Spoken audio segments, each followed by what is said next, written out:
कर्जत जामखेडला ज्या पद्धतीनं दरवर्षी महाराष्ट्र केसरी मैदान होतं, तर आता आपल्याला कधी पाहायला मिळेल महाराष्ट्र केसरी मैदान कर्जत जामखेडचं?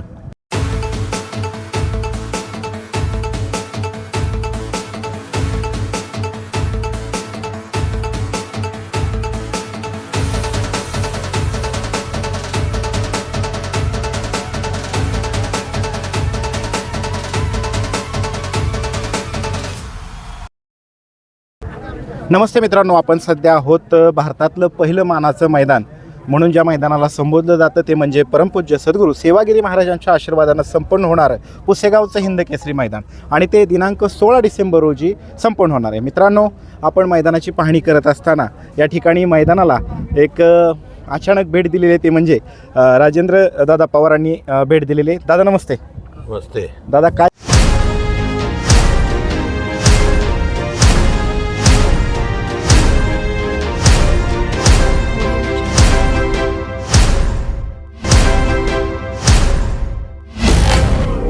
सांगाल, आज अचानक पुसेगावला कशी काय भेट दिली? मी पुसेगावला दरवर्षीची भेट देत असतो या यात्रेच्या निमित्ताने. आज पुसेगावची आपले श्रद्धेय सेवागिरी महाराज यांच्या पुण्यभूमीत जी खूप महत्त्वाची अशी यात्रा आहे, ही यात्रा या ठिकाणी सुरू होते आणि त्याची आज सुरुवात झालेली आहे.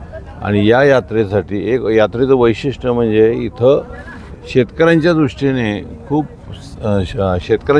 खूप वेगवेगळे विविध उपक्रम इथे घेतले जातात. आणि त्यातलाच सगळ्यात महत्त्वाचा उपक्रम, जवळजवळ देशातला महत्त्वाचा, की हा बैलगाडा जी शर्यत आहे, मधल्या काळात काही कोर्टाच्या बंधनामुळे इथं बंद पडली होती, परंतु सरकारच्या मध्यस्थीमुळे ही परत सुरू झाली आणि मला वाटतं लाखो लोक हे बघायसाठी येतात.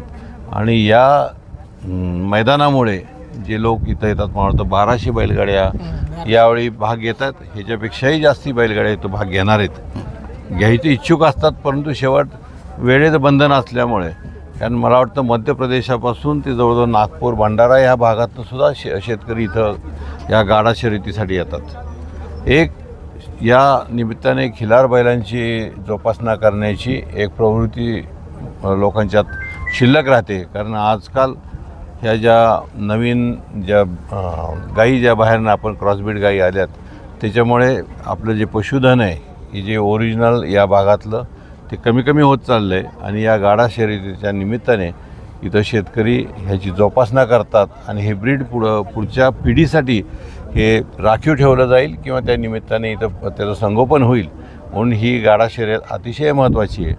आणि हीच प्रेरणा घेऊन रोहितदादा पवार, त्यांचा जो मतदारसंघ कर्जत जामखेड आहे, तिथल्या ह्या गाडा शर्यती कधी नव्हत्या, परंतु गेल्या मला 4-5 वर्ष या गाड्या शर्यतीचे त्यांनी नियोजन केलं. आणि इथल्या सर्व लोकांनी, सर्व या कमिटीतल्या लोकांनी तिथं येऊन 2-2, 4-4 दिवस तिथं बसून संपूर्ण तयारी त्यांनी करून घेतली. आणि अतिशय चांगल्या गाडा शर्यती तिथं पण झालेल्या आहेत आणि हळूहळू ते प्रसिद्धीला पावतं आहे.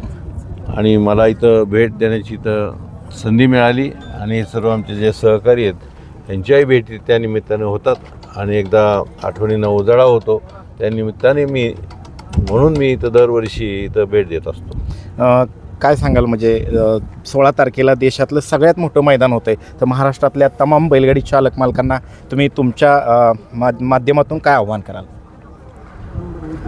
मी ह्याच्याकडं, या मैदानाकडे बघताना, शेवट हे स्पोर्ट आहे.